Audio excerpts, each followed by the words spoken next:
Hello বন্ধুরা, সবাইকে স্বাগত জানাই স্টাডি সাকসেস কোচিং সেন্টারে। বন্ধুরা, তোমাদের এনটিপিসির এতদিন ক্লাস করিয়েছিলাম। এবার থেকে আমরা শুরু করব আরআরবি গ্রুপ ডি।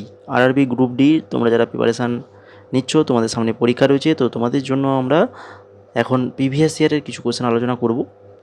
তারপরে আবার কিছু ইম্পর্ট্যান্ট যে সকল কোশ্চেনগুলো, যেমন আমরা এনটিপিসির যেমন এক এক করে ক্লাস দিয়েছি টপিক ওয়াইজ, সেরকমভাবে তোমাদেরকেও ক্লাস দেবো। আর যারা এমটিএস রয়েছো, আমাদের চ্যানেলের এমটিএসের স্টুডেন্ট রয়েছো, তোমাদেরকে বলেছি আমি, টেলিগ্রাম যদি যুক্ত থাকো তোমাদের জন্য আলাদাভাবে গ্রুপ একটা বানিয়ে দিয়েছি। সেই গ্রুপে যারা জয়েন হওনি, জয়েন হয়ে যাবে। ওখানে ফ্রি নোটস দেওয়া হবে, সমস্ত কিছু এমটিএসের যা ইম্পর্টেন্ট। আর আমাদের এমটিএসের ক্লাস শুরু হবে হচ্ছে এই 28 তারিখ, ঠিক আছে? এই মাসের 28 তারিখ থেকে 26 তারিখে যেহেতু ফর্ম বাড়াচ্ছে, 28 তারিখ থেকে আমরা ক্লাস শুরু করে দেবো। পুরো আমাদের 90 দিনের টার্গেট থাকবে। পুরো 90 দিনের মধ্যে সমস্ত টপিক, সমস্ত জিকে কিন্তু কমপ্লিট করার আমরা টার্গেট নিয়ে চলবো। তো যারা এমটিএসের গ্রুপে জয়েন হওনি, জয়েন হয়ে যাও। আর আজকে আমরা যে আরআরবি গ্রুপ ডির হচ্ছে 1/10/2018 সেকেন্ড শিফট, 1/10/2018 সেকেন্ড শিফটে যে এক্সামটা হয়েছিল, সেই এক্সামে জেনারেল সায়েন্স এবং জেনারেল নলেজে যে সকল কোশ্চেনগুলো এসেছিল, সেই কোশ্চেনগুলো আলোচনা করব। প্লাস তারই সঙ্গে যে কারেন্ট অ্যাফেয়ার্সগুলো, তো সেখানে তো 2017-18 কারেন্ট অ্যাফেয়ার্স ছিল। আমরা এখানে কি করেছি না, সেই কারেন্ট অ্যাফেয়ার্সগুলোকে আপডেট করেছি। আপডেটেড 2024-25-এর আপডেট করে দেওয়া আছে এখানে, দেখতে পাবে। ক্লাসগুলো দেখলেই ফার্স্ট থেকে লাস্ট অবধি দেখো। আর যদি ক্লাসটা ভালো লেগে থাকে তবেই তাহলে লাইকটা করবে, ক্লাসের অ্যাটেন্ডেন্সটা তোমাদের দিয়ে যাবে লাইকের মাধ্যমে। তো চলো শুরু করি আজকে ক্লাসের প্রথম কোশ্চেন কী রয়েছে দেখো, নিম্নলিখিত কোন প্রতিষ্ঠানটি রবীন্দ্রনাথ ঠাকুর প্রতিষ্ঠা করেছিলেন? সঠিক অ্যান্সার কী হবে না, সঠিক অ্যান্সার হয়ে যাবে অপশান নাম্বার 1, বিশ্বভারতী। বিশ্বভারতী এটা কিন্তু রবীন্দ্রনাথ ঠাকুর তৈরি করেছিলেন, প্রতিষ্ঠা করেছিলেন। 1951 সালে স্বাধীনতা অব্যবহিত পরেই এই মহাবিদ্যালয় বিশ্ববিদ্যালয়ে পরিণত হয় এবং বিশ্বভারতী বিশ্ববিদ্যালয় নামে পরিচিত হয়। তারপরে দেখো 2 নম্বর কোশ্চেন, যদি আপনি একটি গ্লাসকে জল এবং বরফ দিয়ে পুরোপুরিভাবে পূর্ণ করেন এবং বরফগুলি সম্পূর্ণরূপে গলে যায়, তবে কী হবে? বলো, একটা গ্লাসে বরফ রেখে দেওয়া আছে, পুরো গ্লাসে জল পুরো একদম পূর্ণ করা আছে, তাহলে সেক্ষেত্রে কীটা হতে পারে? এই যে 4টা অপশান দেখতে পাচ্ছ, এদের মধ্যে কোনটা হওয়ার সম্ভাবনা রয়েছে? তো সঠিক অ্যান্সার যেটা হবে সেটা হচ্ছে 1, না জলের স্তর একই থাকবে। যেমনই ছিল জলের স্তর, বরফটা গলে গেলে সেই একই থাকবে, জলের স্তর একই থাকবে। তারপরে দেখো, পাণ্ড্য রাজবংশের রাজধানী কোথায়? পাণ্ড্য রাজবংশের রাজধানী এটা কোথায়? সঠিক অ্যান্সার হবে অপশান নাম্বার 4, মাদুরাইতে রয়েছে পাণ্ড্য রাজবংশের রাজধানী। 4র্থ শতাব্দী অবধি মাদুরাই পাণ্ড্য রাজবংশের রাজধানী ছিল এবং কোরকাইও পাণ্ড্যদের রাজধানী এবং বন্দর শহর ছিল, এটাও মনে রাখো। আর 16শ শতাব্দীর শেষ অবধি তেঙ্কাসি ছিল তৃতীয় রাজধানী। তাহলে দেখো, অপশানে 3টে থাকতে পারে, 3টের মধ্যে যে কোনো একটা থাকতে পারে। তোমাদেরকে 3টে নামই ভালো করে মনে রাখতে হবে। পাণ্ড্য বংশের রাজধানী কী কী না, হচ্ছে মাদুরাই, কোরকাই আর হচ্ছে তেঙ্কাসি। এই 3টে নাম ভালো করে মনে রাখো। আর যারা তোমরা গ্রুপ ডির প্রিপারেশান নিচ্ছ, দেখো গ্রুপ ডি কোশ্চেন কিন্তু স্ট্যান্ডার্ড হয়, এটা ভয় দেখানোর জন্য নয়। তোমাদেরকে বলছি, গ্রুপ ডি তোমরা কোশ্চেন দেখে নেবে। সায়েন্সের কোশ্চেন সবচেয়ে বেশি, এনটিপিসির থেকেও সায়েন্সের কোশ্চেন বেশি দেয় গ্রুপ ডিতে। কোশ্চেন এনটিপিসি যে ফার্স্ট পরীক্ষা স্টেজ 1 শিফট, মানে যে 1-এর যে এখন যে এক্সামগুলো চলছে, ওই সকল কোশ্চেনের থেকেও গ্রুপ ডি কিন্তু কোশ্চেন স্ট্যান্ডার্ড থাকে। এটা ভেবো না যে গ্রুপ ডির জন্য যে কোশ্চেন সহজ হবে, এটা ভেবো না। সহজ থাকবে, কিছু কোশ্চেন সহজ থাকবে, কিন্তু কোশ্চেন অনেক স্ট্যান্ডার্ড কোশ্চেন হয়। এই জন্য প্রিপারেশান ভালো করে নিয়ে রাখো। 4 নম্বর কোশ্চেন দেখো, সৌরকোষ তৈরির জন্য কোন উপাদান ব্যবহৃত হয়? সৌরকোষ তৈরির জন্য কোন উপাদান ব্যবহার হয়? সঠিক অ্যান্সার কী হবে না, সঠিক অ্যান্সার হয়ে যাবে অ্যালুমিনিয়াম। সিলিকন হবে। অ্যালুমিনিয়াম কারা করছিলে? একদম ভুল, সিলিকন হয়ে যাবে সঠিক অ্যান্সার, ঠিক আছে? তারপরে দেখো 5 নম্বর, নিচের কোনটি রাসায়নিক পরিবর্তনের একটি উদাহরণ নয়? রাসায়নিক পরিবর্তন: জল থেকে জলীয় বাষ্পে রূপান্তর, আমাদের শরীরে খাবার হজম হওয়া, লোহার মরিচা পড়া, দুধ থেকে দই হওয়া, এগুলোর মধ্যে কোনটা রাসায়নিক পরিবর্তন এর উদাহরণ নয়? দু ধরনের পরিবর্তন, একটা ভৌত পরিবর্তন, একটা রাসায়নিক পরিবর্তন। তো রাসায়নিক পরিবর্তনের উদাহরণ যেটা নয় সেটা হচ্ছে এই যে জল থেকে জলীয় বাষ্প হওয়া, এটা ভৌত পরিবর্তন। যেমন জল থেকে জলীয় বাষ্প, আবার জলীয় বাষ্প থেকে আমরা জলে রূপান্তরিত করতে পারি, এই জন্য এটা ভৌত পরিবর্তন। তারপরে দেখো 6 নম্বর, 2017 সালের হৃদয়নাথ মঙ্গেশকর পুরস্কার কাকে ভূষিত করা হয়েছে। তো 2018 এক্সামটা হয়েছিল, এই জন্য 17 কারেন্ট অ্যাফেয়ার্স সেটা দিয়েছি। তো এটার অ্যান্সারটা দেখে নাও, আর আপডেটেড যেগুলো মনে রাখবে সেগুলো আমি বলে দেব। সঠিক অ্যান্সার হবে জাভেদ আখতার। 2017 সালের হৃদয়নাথ মঙ্গেশকর পুরস্কার কাকে ভূষিত করা হয়েছিল, জাভেদ আখতারকে। এখান থেকে তোমাদের ইম্পর্টেন্ট এখন তোমাদের যেটা মনে রাখতে হবে যেগুলো, সেগুলো হচ্ছে এইগুলো। কী কী না, হৃদয়নাথ মঙ্গেশকর 2011 সালে প্রতিষ্ঠিত হয়। এটি সঙ্গীত রচয়িতা এবং গায়ক হৃদয়নাথ মঙ্গেশকর সম্মানে হৃদয়েস্ট আর্ট দ্বারা প্রতিষ্ঠিত হয়েছিল। বিশ্বনাথ আনন্দ 2016 সালে ষষ্ঠ হৃদয়নাথ মঙ্গেশকর পুরস্কারে ভূষিত হয়েছেন। এই বিশ্বনাথ আনন্দ হচ্ছে কে না, প্রথম ক্রীড়াবিদ যিনি হৃদয়নাথ মঙ্গেশকর পুরস্কারে ভূষিত হয়েছেন। তাহলে কোশ্চেনটা এভাবে আসতে পারে যে প্রথম কোন ক্রীড়াবিদ হৃদয়নাথ মঙ্গেশকর পুরস্কারে ভূষিত হয়েছেন, যেটা আগেও এসছে এক্সামে, এই জন্য এখানে আমি দিয়ে দিয়েছি। আর এই বিশ্বনাথ আনন্দ একজন দাবা গ্র্যান্ডমাস্টার, এটাও মনে রাখো, প্রথম ভারতীয় দাবা গ্র্যান্ডমাস্টার। আর একটা তোমরা এখানে মনে রাখবে, এই 2024 এক্সামেও এসেছিলো এটা, যেহেতু মঙ্গেশকর পুরস্কার মানে কথাটা এসছে, তার জন্য আমি এখানে দিয়েছি লতা দীননাথ মঙ্গেশকর পুরস্কার 2024, এটা মনে রাখো। এটা এবারের এক্সামে এসেছিলো, আরআরবির এক্সামেই। সঠিক অ্যান্সার হবে কি, অমিতাভ বচ্চন। লতা দীননাথ মঙ্গেশকর পুরস্কার 2024 কে পেয়েছেন, অমিতাভ বচ্চন। ভালো করে এটা মনে রাখো। আমরা এনটিপিসি ক্লাসে আমরা আলোচনা করেছিলাম, এনটিপিসি যে ক্লাসগুলো দিয়েছিলাম না, টপিক ওয়াইজ ক্লাস, লাস্ট যে ক্লাসটা করেছিলাম সেখানে আলোচনা করা ছিল। তারপরে দেখো 7 নম্বর কোশ্চেন, 2017 সালে বিশ্ব ক্ষুধা সূচক অর্থাৎ GHI প্রতিবেদনে 119টি দেশের মধ্যে ভারত 10তম স্থানে ছিল। এটা 2017 কথা বলছে। 17তে কত ছিল দেখো, 17তে ছিল হচ্ছে 100 নম্বরে ছিল। কিন্তু বর্তমান 2024 কত, 2024 থেকে তোমাদের আসা চান্স রয়েছে কোশ্চেনটা।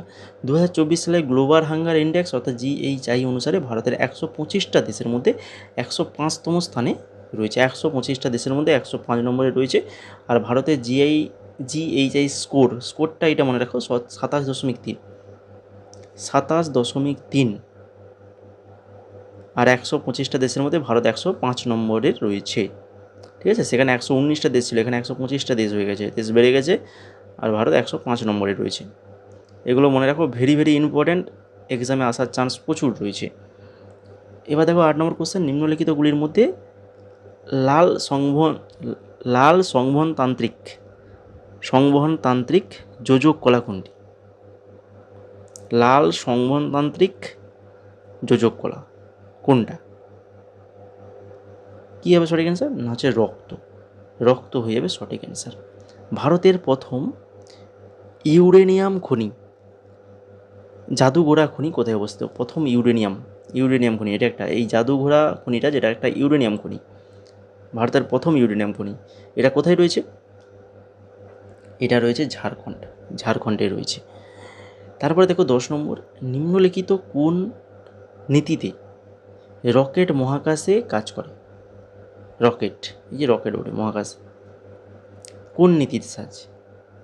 সঠিক অ্যান্সার হয়ে যাবে ভরবেগের সংরক্ষণ নীতি। 10খানা কোশ্চেন আলোচনা হলো, তোমাদের কেমন লাগলো বলো, এটা তোমরা কমেন্টে জানাও। পরবর্তীতে এই ধরনের ক্লাস আরও চাও কি না, যদি চাও তাহলে অবশ্যই লাইক করে ফেলো, তারই সঙ্গে কমেন্ট করে জানাও। তাহলে পরবর্তীতে তোমাদের এইভাবে আরও প্রিভিয়াস ইয়ার 2018, 2022 নিয়ে আসবো আমরা, তোমাদের যদি ভালো লেগে থাকে, তোমরা যদি চাও তবেই।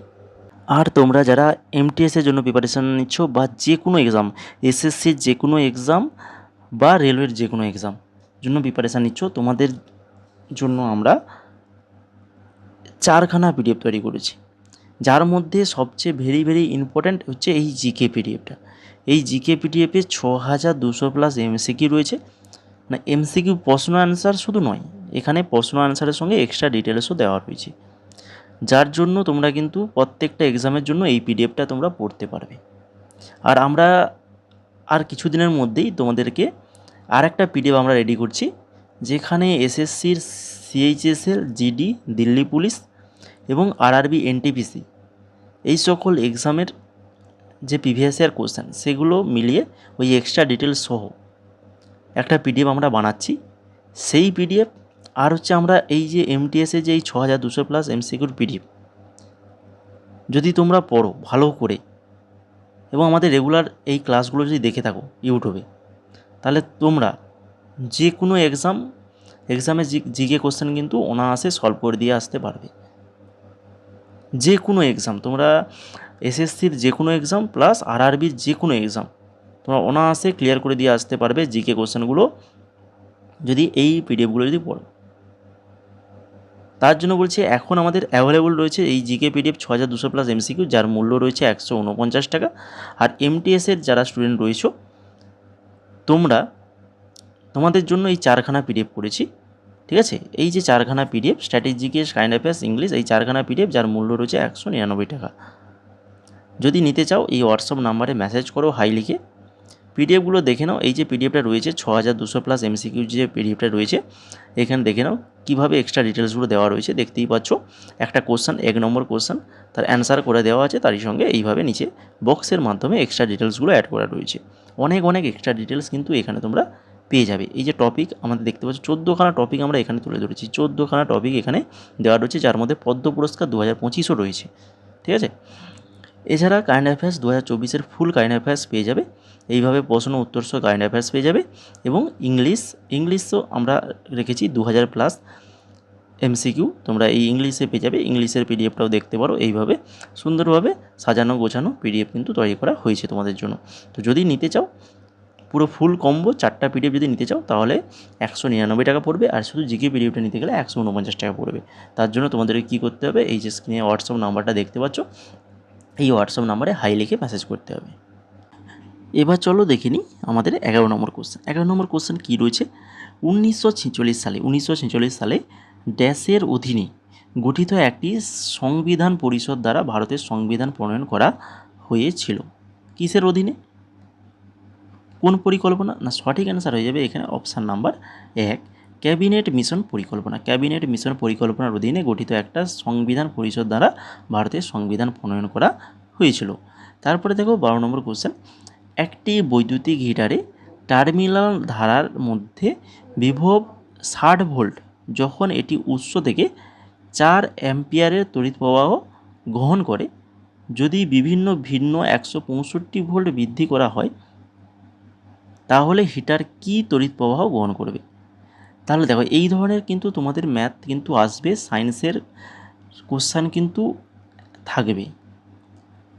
সায়েন্সের কোশ্চেন কতখানা থাকবে না, হচ্ছে 25খানা সায়েন্সের কোশ্চেন থাকবে, আর 15খানা জিকে কোশ্চেন থাকবে। কারেন্ট অ্যাফেয়ার্স আর জিকে মিলে তোমাদের 15খানা কোশ্চেন থাকবে, মোট 40খানা কোশ্চেন থাকবে। তো এই ধরনের ম্যাথ তোমাদেরকে সলভ করতে হবে। কিভাবে করবে আমরা এখানে শিখিয়ে দেব, সূত্রগুলো খাতায় নোট করে রাখবে, ম্যাথগুলো প্রশ্ন তুলে ম্যাথগুলো করে নেবে। সঠিক অ্যান্সার হয়ে যাবে অপশান নাম্বার 4, 11 অ্যাম্পিয়ার। কীভাবে হলো সেটা তোমাদেরকে দেখিয়ে দিচ্ছি। দেখো এখানে বিভব পার্থক্য কত বলা রয়েছে, না হচ্ছে 60 ভোল্ট বলা রয়েছে। তড়িৎ প্রবাহ কত বলা রয়েছে, না 4 অ্যাম্পিয়ার। বিভব পার্থক্য ভি দ্বারা ডিনোট করা হয়, আর তড়িৎ প্রবাহ আই দ্বারা ডিনোট করা হয়। আর এখানে আমরা কোন সূত্র প্রয়োগ করব, না হচ্ছে ওহমের সূত্র, যেটা হচ্ছে ভি সমান আইআর। এই সূত্রটা ভালো করে খাতায় নোট করে রাখো।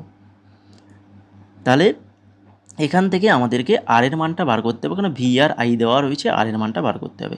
আর কত হবে, না আর সমান ভি বাই আই, তাহলে 60/4, তাহলে 60 আর 4 যদি ভাগ করা হয় তাহলে কত হবে, 15 ওহম হয়ে যাবে। তাহলে 15 ওহম, আর এর মান তাহলে কত বেড়ে গেল, 15 ওহম। এবার প্রশ্নে কী বলা রয়েছে, না যদি বিভব পার্থক্য 165 ভোল্টেতে বৃদ্ধি করা হয় তাহলে তখন কি হবে, তাহলে 165 ভোল্ট যদি আমরা বৃদ্ধি করে দিই তাহলে তখন ভি সমান তাহলে কত হচ্ছে, না 165 ভোল্ট। তাহলে আর তো আমরা বেরিয়ে গেছে 15 ওহম। তাহলে এখান থেকে তাহলে তড়িৎ প্রবাহটা আমাদের কত হবে এটা বার করতে বলছে।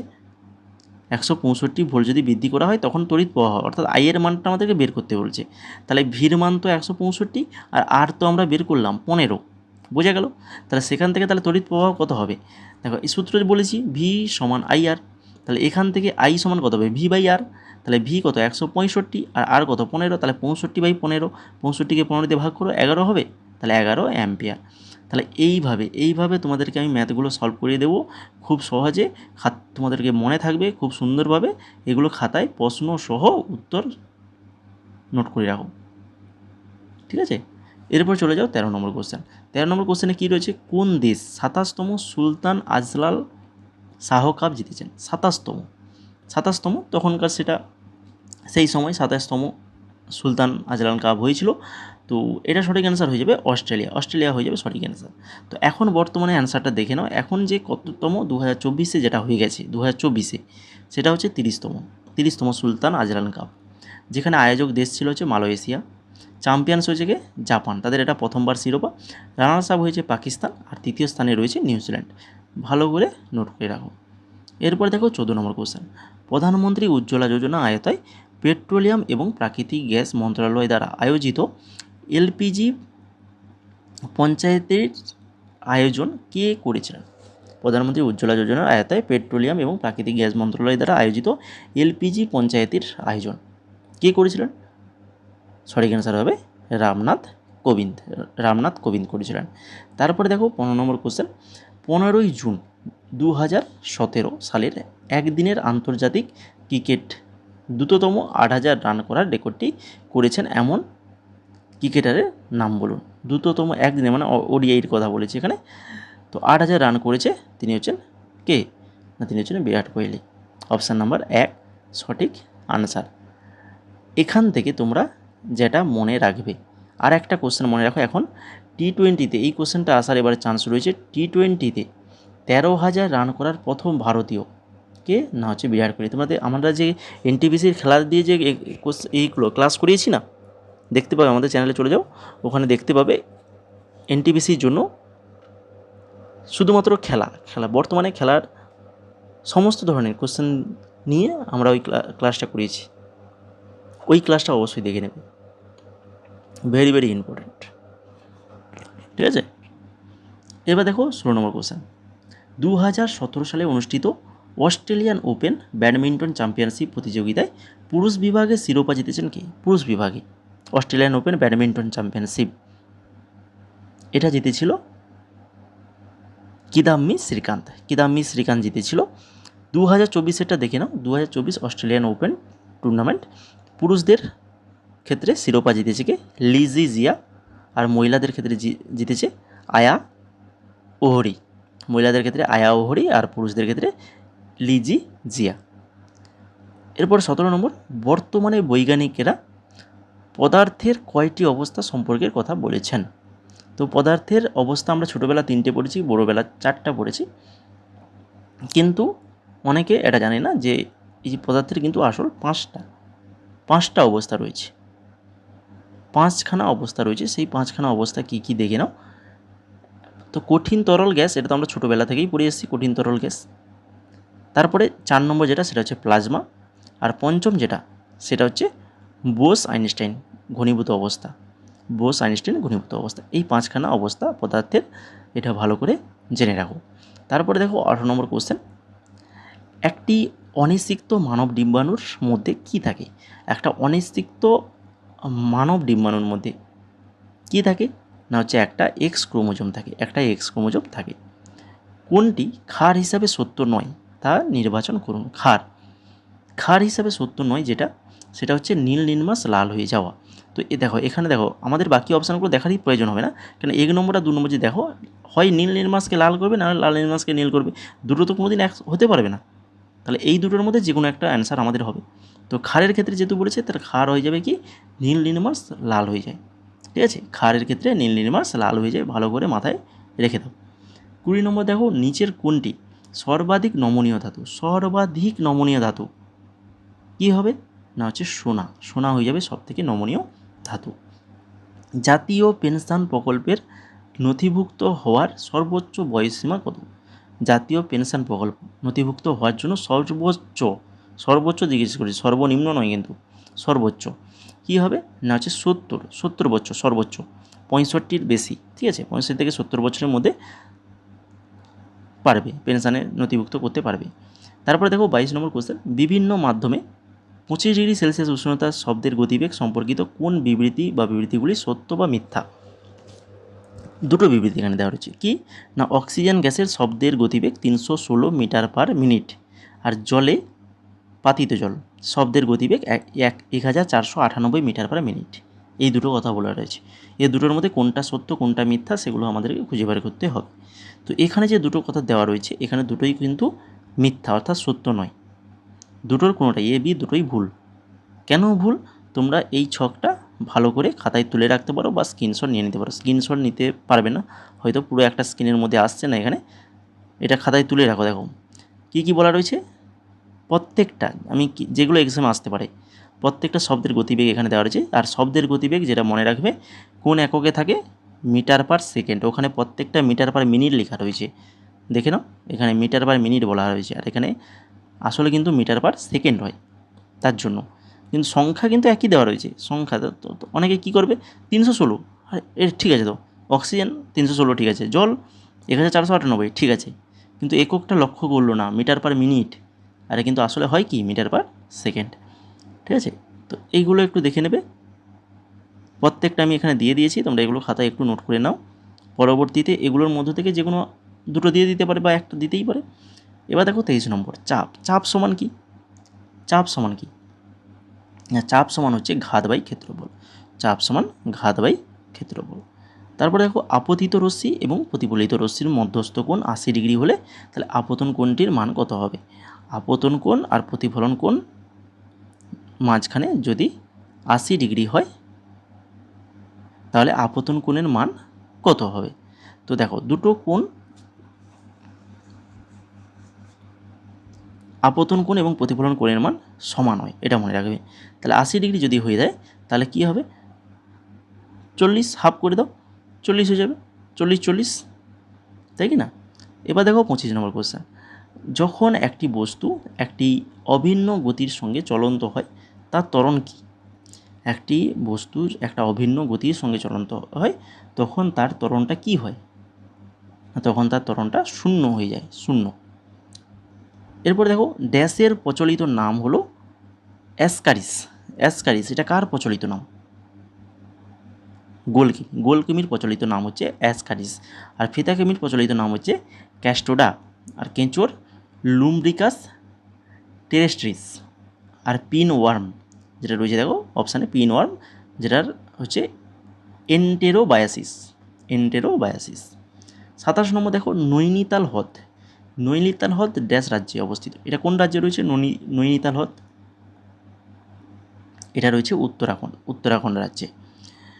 যদি কোনো বস্তু টি সময়ে ডাব্লু পরিমাণ কার্য সম্পাদন করে তবে ক্ষমতার মান কত হবে? ক্ষমতা, ক্ষমতা সমান কী হবে? ক্ষমতা সমান কার্য বাই সময়। ক্ষমতা সমান কার্য বাই সময়, এটাই মনে রাখলেই হবে। 29 নম্বর, 2018 সালের মহারাষ্ট্রে কাকে সাহিত্য ও শিক্ষা ক্ষেত্রে পদ্মশ্রী পুরস্কার প্রদান করা হয়েছে? তোমরা যদি আমাদের এমটিএসের ফুল কম্বো নিয়ে নাও 199 টাকায়, ওখানে বলে দিয়েছি পদ্ম পুরস্কার ফুল পেয়ে যাবে। 2025 পদ্ম পুরস্কার ফুল পিডিএফ ওখানে মধ্যে রয়েছে, অনেক টপিক রয়েছে।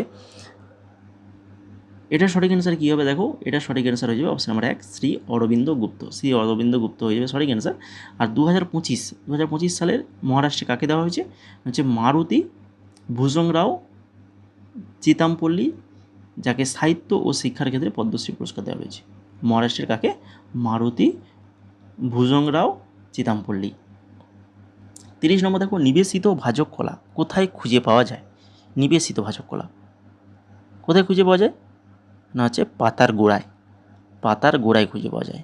আর তোমরা যারা ক্লাসটাকে এখনও লাইক করোনি তো বলবো যদি ভালো লেগে থাকে, যদি পরবর্তীতে এই ধরনের ক্লাস পেতে চাও তাহলে ক্লাসটাকে লাইক করো, তারই সঙ্গে চ্যানেলটা যদি না সাবস্ক্রাইব করে থাকো অবশ্যই সাবস্ক্রাইব করে বেল আইকনে ক্লিক করে ফেলো। এবার দেখো 31 নম্বর কোশ্চেন কী রয়েছে, 2017 সালে 25শে এপ্রিল প্রধানমন্ত্রী নরেন্দ্র মোদী উড়ান প্রকল্প চালু করেন ড্যাশ ও নিউ দিল্লির মধ্যে ভর্তুকি সহ উড়ান শুরু করার মাধ্যমে। উড়ান প্রকল্প এটা শুরু করেছিল নিউ দিল্লি এবং কি না হচ্ছে সিমলা। সিমলা এবং নিউ দিল্লির মধ্যে ভর্তুকি সহ উড়ান শুরু করার জন্যই শুরু করেছিল। তারপর দেখো 32 নম্বর কোশ্চেন, একটি দ্রবণে 320 গ্রাম জলের মধ্যে 31 গ্রাম সাধারণ লবণ আছে, তাহলে দ্রবণের ভর শতাংশ দ্বারা ভরের সাপেক্ষে ঘনত্ব গণনা করুন। এটাও একটা গণিত ম্যাথে রয়েছে। ছোট্ট ম্যাথ দেখে নাও কীভাবে করা হয়েছে। তাহলে এখানে কী রয়েছে, দ্রবণে 320 গ্রাম জলের মধ্যে 31 গ্রাম সাধারণ লবণ মেশানো হয়েছে। তাহলে দ্রবণে যে ভরের শতাংশটা কী হবে, তাহলে সাধারণ লবণের পরিমাণ 31 গ্রাম, জলের পরিমাণ 320 গ্রাম। এখানে দ্রবণের মোট পরিমাণটা বের করতে হবে। কেন বের করতে হবে সেটা আমি পরে বলছি। দেখে নাও মোটটা করলে কত হবে না 351 গ্রাম। কেন করতে হবে না, এই যে যে ঘনত্বটা বের করতে বলছে, উপাদানের ঘনত্ব বের করানোর সূত্রটা কি না হচ্ছে উপাদানের ওজন বাই দ্রবণের মোট ওজন গুণিতক 100। এই সূত্রটা লিখে রাখো, উপাদানের ঘনত্ব সমান উপাদানের ওজন বাই দ্রবণের মোট ওজন গুণিতক 100। এটা করলেই হয়ে যাবে। তাহলে উপাদান মানে যেটা লবণ রয়েছে 31 বাই মোট কত বেরিয়েছে না 351, 31 বাই 351, তারপরে গুণিতক 100 করলে কত হবে, এই অ্যান্সারটা বেরিয়ে যাবে, দেখতে পাবে 8.83। ঠিক আছে, এরপর দেখো 33 নম্বর কোশ্চেন। একটি বস্তুকে উল্লম্বভাবে উপরের দিকে নিক্ষেপ করা হলো এবং এটি তার উড়ানের সময় মাটি থেকে সর্বোচ্চ উচ্চতা এইচ পর্যন্ত পৌঁছায়। তো এই উচ্চতার 3/4 অংশে পৌঁছানোর পর বস্তুটি কী অর্জন করবে? এই উচ্চতার 3/4 অংশ মানে 4 ভাগে 3 ভাগ পৌঁছে গেছে, তো বস্তুটি তখন কী অর্জন করবে? সঠিক অ্যান্সার কী হবে না, সঠিক অ্যান্সার হয়ে যাবে অধিক স্থিতিশক্তি এবং কম গতিশক্তি। অধিক স্থিতিশক্তি এবং কম গতিশক্তি অর্জন করবে। এরপরে দেখো হিমাচল প্রদেশের দ্বিতীয় রাজধানী কোনটি? হিমাচল প্রদেশের দুটো রাজধানী, একটা গ্রীষ্মকালীন আর একটা হচ্ছে শীতকালীন। এখানে যেটা চাইছে সেটা হচ্ছে শীতকালীন। কেন অপশানে শীতকালীনটা যেটা রয়েছে সেটা হচ্ছে কোনটা কোনটা হবে বলো? এই যে ধর্মশালা। ধর্মশালা হচ্ছে হিমাচল প্রদেশের শীতকালীন রাজধানী, দ্বিতীয় রাজধানী, মনে রাখো ভালো করে। তার সঙ্গে সিমলা হচ্ছে হিমাচল প্রদেশের গ্রীষ্মকালীন রাজধানী, অর্থাৎ প্রথম রাজধানী। এরপরে দেখো 35 নম্বর, কোনটি 2016 সালের ভারতীয় জল কাঠামো বিল এর প্রস্তাবিত খসড়ায় অংশ ছিল না জিজ্ঞেস করেছে। তো সেটা কোনটা না, সেটা হচ্ছে আচমনযুক্ত ধারা। এটা ছিল না। ছিল কি কি না, অবিরল ধারা, নির্মল ধারা আর হচ্ছে স্বচ্ছ কিনারা, এইগুলো। 36 নম্বর দেখো, ভর বাই আয়তন সমান কী হয়? ভর বাই আয়তন সমান কী হয় না হচ্ছে চাপ সমান ভর বাই আয়তন। চাপ সমান ভর বাই আয়তন কে বলেছে? আমি বললাম তো, কিন্তু না, সেটা হচ্ছে ঘনত্ব সমান ভর বাই আয়তন। ঠিক আছে, ঘনত্ব সমান ভর বাই আয়তন। 37 নম্বর দেখো, 2016 সালে মুম্বাই আন্তর্জাতিক চলচ্চিত্র উৎসবে 14তম সংস্করণে বিখ্যাত বন্যজীবন চলচ্চিত্র নির্মাতা নরেশ বেদি ভি শান্তারাম পুরস্কার নিম্নলিখিত কোন বিভাগে পেয়েছেন? ভি শান্তারাম কোন বিভাগে পেয়েছেন এটা অ্যান্সার বলে দিই, এটা তোমাদের অত মনে রাখার দরকার নেই। লাইফ টাইম অ্যাচিভমেন্ট অ্যাওয়ার্ড পেয়েছে, এটা মনে রাখার দরকার নেই। যেটা মনে রাখতে হবে সেটা হচ্ছে এইটা 18তম মুম্বাই আন্তর্জাতিক চলচ্চিত্র উৎসব MIFF প্রখ্যাত বন্যপ্রাণী চলচ্চিত্র নির্মাতা শ্রী সুব্বিয়া নাল্লা মুথুকে V Shantaram lifetime achievement পুরস্কার দেওয়া হয়েছে। ঠিক আছে, লাইফ টাইম অ্যাচিভমেন্ট দেওয়া হয়েছে কাকে? 18তম মুম্বাই আন্তর্জাতিক চলচ্চিত্র উৎসবে সুব্বিয়া নাল্লা মুথুকে, এই নামটা মনে রাখো। 38 নম্বর দেখো, কে দেখান যে একটি মৌলের পারমাণবিক সংখ্যা তার পারমাণবিক ভরের চেয়ে একটি অধিকতর মৌলিক বৈশিষ্ট্য। এটা কে দেখান? হেনরি মোসলে হয়ে যাবে সঠিক অ্যান্সার। নিম্নলিখিত কাকে 2018 সালে শিল্প এবং সঙ্গীতের জন্য পদ্মবিভূষণ সম্মানে সম্মানিত করা হয়েছে? পদ্মবিভূষণে সম্মানিত করা হয়েছে, তিনি হচ্ছেন ইলিয়ারাজাকে করা হয়েছে। আর 2025-এরটা তোমরা আমাদের পিডিএফে দেখে নেবে, যারা পিডিএফ নিয়েছো, অনেকেই পিডিএফ পারচেজ করেছো, আর যারা নিতে চাও হোয়াটসঅ্যাপ নাম্বারে মেসেজ করবে। 40 নম্বর কোশ্চেন দেখো, নিম্নলিখিত কোন ধরনের প্রজননে শুধুমাত্র একটি পিতা বা মাতা জড়িত? কোন ধরনের প্রজননে শুধুমাত্র একটি পিতা বা মাতা জড়িত? তো সেটা হচ্ছে অযৌন প্রজননে।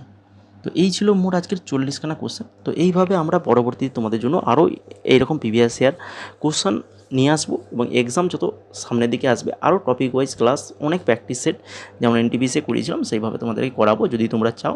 তো সেটা কীভাবে হবে না তোমাদের লাইক এবং কমেন্টের মাধ্যমে, লাইক কমেন্ট যেমন দেখবো সেভাবে আমরা তোমাদের জন্য ক্লাস নিয়ে আসবো। তো অবশ্যই লাইক এবং কমেন্ট করে যাও। আর এই পিডিএফ 4খানা পিডিএফ যদি নিতে চাও তাহলে মূল্য 199 টাকা। যদি নিতে চাও তাহলে এই হোয়াটসঅ্যাপ নাম্বারে মেসেজ করো, ঠিক আছে। আর আজকে ক্লাসটা যদি ভালো লেগে থাকে তো লাইক কমেন্ট শেয়ার তো করেই ফেলবে, তারই সঙ্গে সাবস্ক্রাইব করতে ভুলবে না। সাবস্ক্রাইবটা মেন জিনিস, কারণ সাবস্ক্রাইব করে রাখলে বেল আইকনে ক্লিক করো, আমরা যখনই ক্লাস আপলোড করবো তোমাদের কাছে নোটিফিকেশান চলে যাবে। বা আমাদের টেলিগ্রামে জয়েন করে যাও। কীভাবে? আমাদের Telegram study success coaching centre, এখানে তোমরা পিডিএফ, এই ক্লাসের পিডিএফ আমি টেলিগ্রামে দিয়ে দেবো। তাই সঙ্গে এক্সাম রিলেটেড আপডেট, ক্লাসের নোটিফিকেশান, সমস্ত কিছু জব রিলেটেড আপডেট সমস্ত কিছু আমাদের টেলিগ্রামে দেওয়া হয়। টেলিগ্রামের লিঙ্ক রয়েছে, লিঙ্ক থেকে করতে পারো। বা টেলিগ্রামে যাবে, গিয়ে সার্চ করবে স্টাডি সাকসেস কোচিং সেন্টার বলে সার্চ করলেই চলে আসবে।